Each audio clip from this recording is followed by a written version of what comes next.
Okay, so I'm Lakshita, I'm Ethan. and today we're going to be doing operator and control blocks, which is day 2 of the Interlake ISOLE summer camp. So the question of the day was, if you won the lottery, what would you do with the money? So think of an answer for this. So hello. So we know how to set up our Scratch account, how to use motion blocks, and how to use lift blocks. So today we'll be learning how to use operator and control blocks. Let's go over yesterday's activity. So that is yesterday's activity. So if you click on the link, it would take you there. So for the first lesson, we'll be learning about operator blocks. So with operator blocks, there are two types. There are oval-like blocks, which can basically be used for addition, for random numbers, for combining words. And then there's hexagon blocks, which can be used to make true or false equations, such as with greater than signs or equal signs or and. So some examples of this, if we look over here, there are the different addition subtractions, and there are greater than, less than, or equal than signs.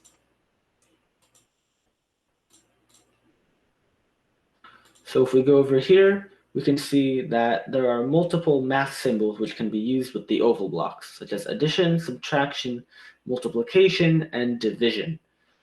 And if we go back, there are multiple ways we can use these. For example, if we use say blocks, we can show, say, 3 plus 3, so that'll output 6.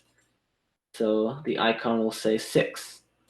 Or if we use subtraction, say 7 minus 1, or 7 minus 3, that'll output 4, and he'll say 4. And the same goes with multiplication and division.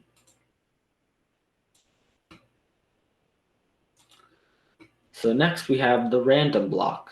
The random block can be used to pick any number between a range. You give it two numbers and it'll pick a random number between those two. So over here, we go back and we click pick random. We have it from 1 to 10. So every time we press it, it'll be a different number. 1, 5, 2, and then we can change this range. Change the lower limit, and even change the higher limit to whatever number we want. And it's varying.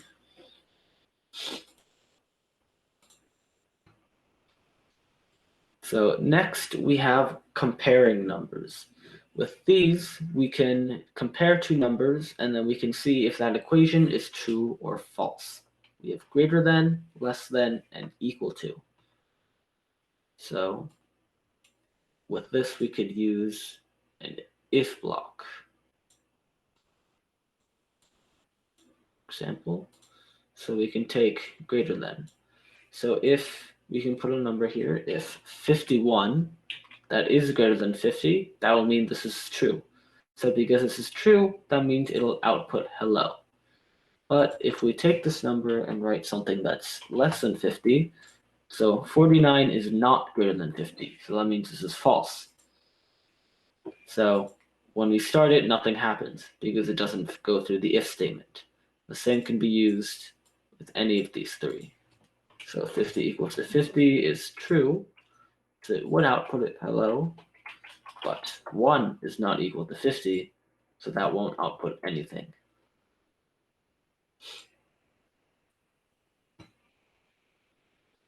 So next we have combining comparisons.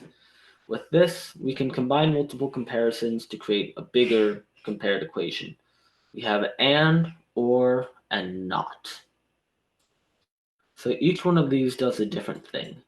So and, what and does is it takes two different ones, and if both of them are true, so if 51 is greater than 50 and 40 is less than 50, that means the overall thing is true.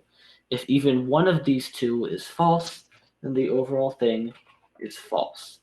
So we can show in here. So because 49 is not greater than 50, even though 40 is less than 50, the overall equation will not be true. But if we change this, 51 is greater than 50 and 40 is less than 50, then that's true, and he'll say hello. So next we have OR. What OR does is only one of them needs to be true, even if the other is false.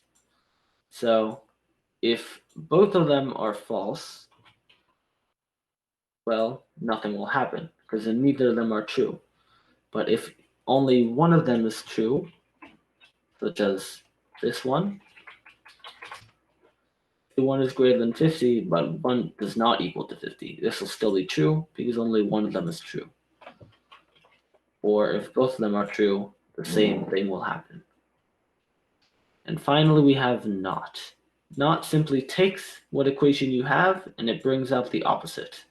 So 51 is greater than 50, that would output true, but because if we take not, the overall thing would be false. So that wouldn't work because not true is false. But if we take this, 49 is greater than 50, that's not true, so that would be not false, which would make the overall statement true, and it would continue.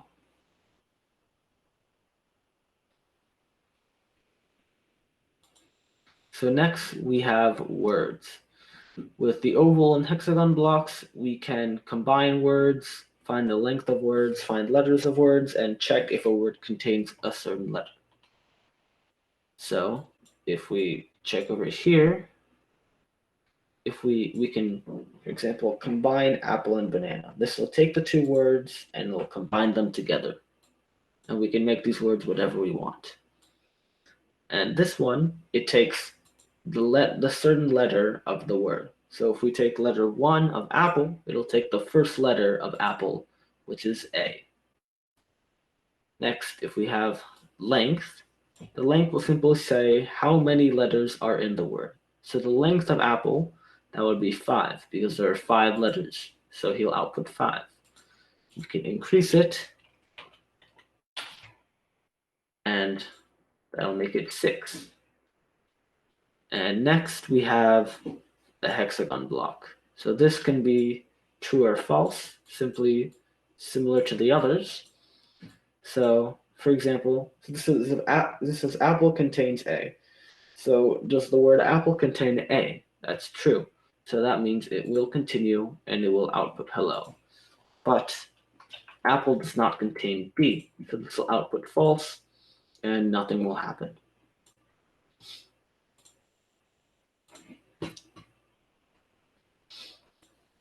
So next we have mod and round.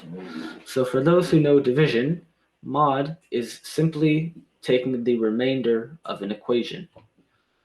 And round is simply bringing the number up to the nearest whole number. So if we check over here, if we do mod, so 2 divided by 1. So because 2 divided by 1 is just 2, there's no remainder there. If we output it, it'll be 0 because there's a 0 remainder. But if we take something such as 3 divided by 2, that does output a remainder of 1. So the output here would be 1. Next, we have the round. So round can be simply used to, well, round numbers. So if we take 4, that's already a whole number, so it'll stay as 4. But if we take something such as 3.9, that will round up to 4. Or if we take 3.1, that'll round down to 3.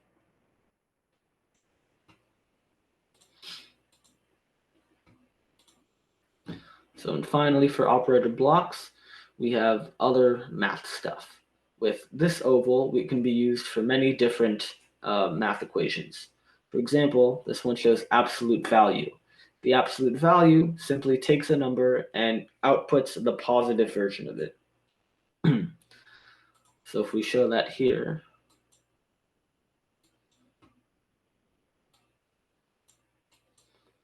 so the absolute value of 5, this will output 5 because 5 is already positive. But if we put -5, it'll also output 5 because it simply takes it with a negative sign and keeps it positive. And with this one, there are also many other math equations we can use. Though you probably don't know all of these, so we don't have to go over them, but you can experiment with them if you wish.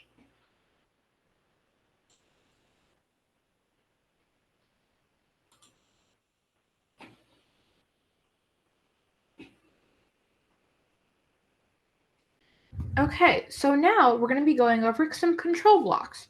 So let's find out how we are supposed to use them. So the first control block is the repeat and the repeat until block. Notice that this block looks a little different than others. How do you think it looks different?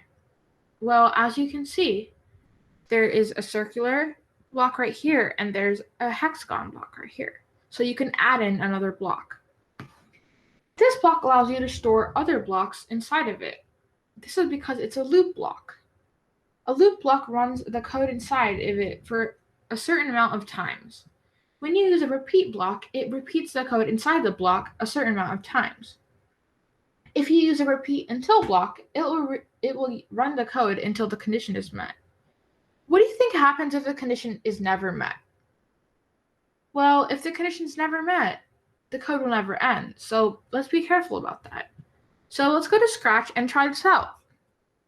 So what we're going to do is we're going to first put our first block, event block, and then put a repeat until block. Or let's first try repeat 10 times. We can do a motion, so let's do move 2 steps so we don't have to have tons. Okay, so let's put move 2 steps. So now if we click the green button, it's going to move 2 steps. But make sure when you first start, it's at 0, 0. So you don't have your so it's upright. So make sure it's 90 degrees. There you go. So now it will move that way. Or it'll move this way. So it'll keep moving. So that's how that works. So the next one is the forever block. So what do you think this block does? Well, it's pretty self-explanatory. It's just a loop that runs forever. Note how there's no bump at the end of this block, since it runs forever. So you cannot put code after the block. So let's try this on. So let's grab a block. So let's put move 5 steps. I'm going to reload my page quickly. Okay. Let's make another character. Let's choose an apple. Okay. So control block. So first we need to have an event block at the beginning so it actually works. And then a forever block. And then inside the forever block, we have to put in something. So maybe it's going to motion. So then this is something we can see. And it can turn 15 degrees. So it moves 1 step and turns. So let's try this. So see, notice how this keeps going on until the block stops. So that's what that is. So it's going to keep going, and it's not going to stop. The next block is a wait or wait until block. So what do you think this block does? Well, it pauses the code either for a set number of seconds or until a certain condition is met. This is useful when you want to coordinate your sprites or otherwise mess around with the timing. So for this one, let's watch the video and see how this works. So first, one of the sprites is getting a say hello and wait 2 seconds. And then to change the color effect by 25.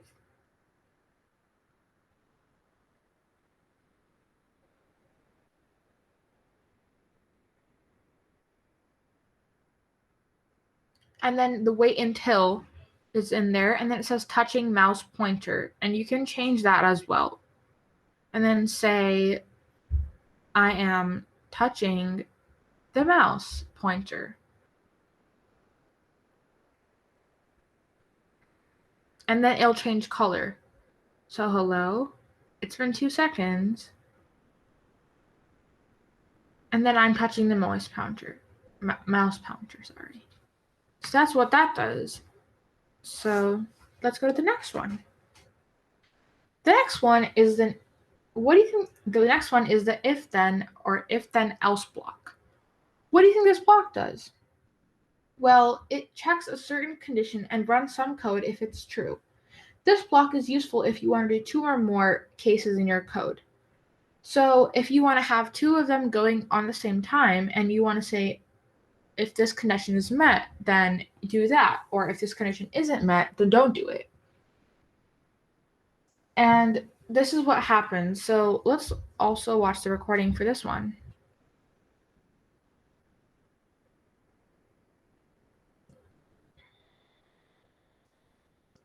So look at the block. So I'm going to pause this and show you what's happening. So it's saying if the x position is greater than 0, it'll say I'm on the right side of the screen. But if the x position isn't, and it'll just end it and it'll say the condition has ended. So everything on the right is positive, everything on the left is negative. So it's saying if the x position is greater than 0, it'll go to the right. So you can use these for many things if you want to say, oh, okay, you can't do this.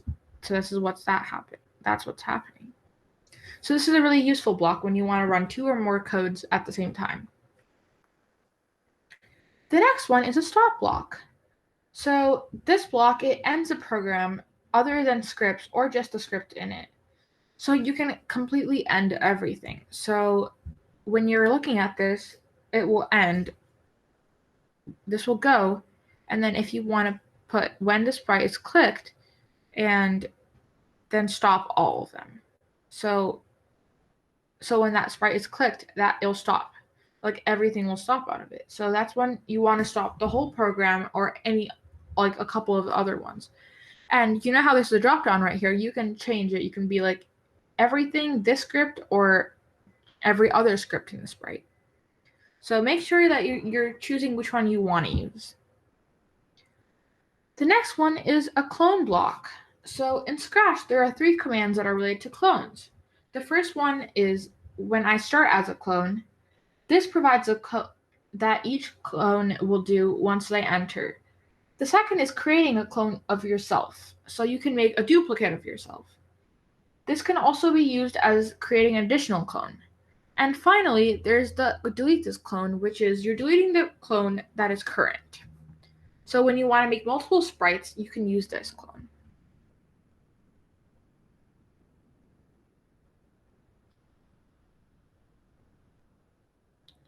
So notice how it's saying of clone of myself, so you can make multiple of them. So make sure when you're doing this, you look at which one you want and not everything. So this is some example code which you can see about what are the blocks you've learned so far. Since we learned about motion blocks and look blocks, and now we learned about operator and control blocks. These are some of the examples you can look at. And the daily activity. So the daily activity is you have to code a project where the sprite glides into a random position for a second, and when it arrives at the place, each sprite should say its x and y value. And then repeat it 10 times, and then afterwards, if the sprite's x position is not equal to 0, then it will go to x equals 0. Else, it will say, I am already at x equals 0, and goes to a random y value. The sprite rotates using the forever block, and the all code stops when the direction is less than 0. So using yesterday's blocks and today's blocks, make a code that uses all of this. So that is it for this session. So thank you.